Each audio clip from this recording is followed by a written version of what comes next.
The way people listen to music has changed a great deal over the last 100, 50 and even 10 years. Sam Sutherland over at This Exists is going to tell you all about how the music you listen to affects your body and your brain, but I'm wondering, what is the best way to listen to music?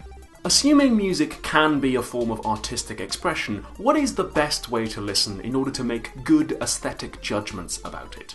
Aesthetician and linguist Edward Bullough suggested that the best way to view any beautiful object or work of art is with what he called psychological distance. When viewing a work of art, or just any beautiful object, Bullough says that you have to put practical concerns aside. The example he gives is of a foggy sea. You're lost in the sea somewhere, on a ship, in the fog, and all of a sudden you notice that the fog on the water is actually quite beautiful.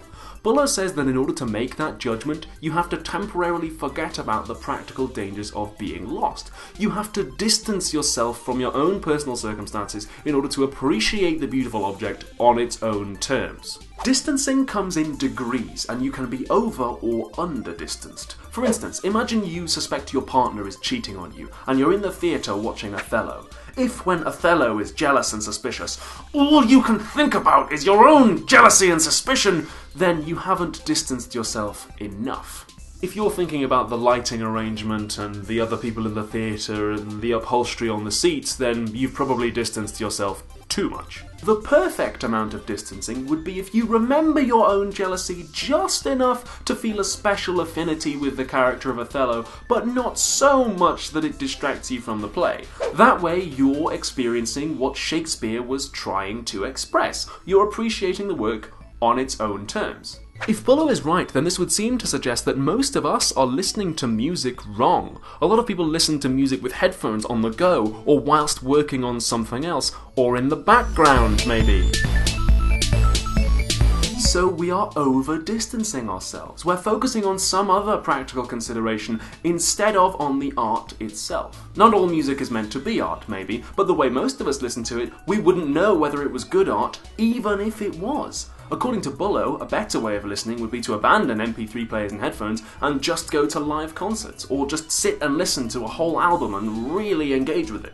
As always in philosophy though, there are some criticisms of the theory. I can think of two big ones. Firstly, as George Dickie pointed out, isn't all this talk about psychological distancing just a needlessly complex way of saying, you have to pay attention? In order to appreciate Othello, you have to watch Othello and not get distracted either by your own worries or by the lighting rig, and that seems kind of obvious. I mean, I'm not going to appreciate the music of my favourite band, Hey Ocean, to the fullest extent if I'm busy hoovering or doing algebra. Why did we need a big complex theory to explain that? Secondly, surely it depends on what kind of work of art you're viewing. If you're getting distracted by the lights and the other people in the theatre, then that might not be good if you're watching a play directed by Stanislavski, who really wanted to draw the audience into his make-believe world, but it might be perfect if you're watching a play by Brecht, who never wanted the audience to forget that they were just watching a play. If you're listening to some Mozart, then you might want to tune in to make sure that you hear all the complexities, but if you're just chilling out to some smooth jazz, then why not be doing something else at the same time?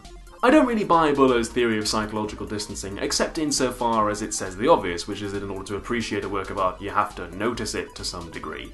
The way people listen to music has changed, but music itself has also changed. Tracks are between 3 and 5 minutes now, not huge symphonies. A lot of people write music specifically to be listened to in clubs or at parties. People even write music specifically to be listened to in lifts. So maybe music is becoming a new form of artistic expression, one that is supposed to be experienced at a greater distance. If you want to know more about what different music does to you when you listen to it, then click on over to Sam's video at This Exists and send me your thoughts in the comments. What is the best way of listening to music? Do you have to be psychologically distanced to some degree? Is there a best way? For more philosophical videos every Friday, please subscribe.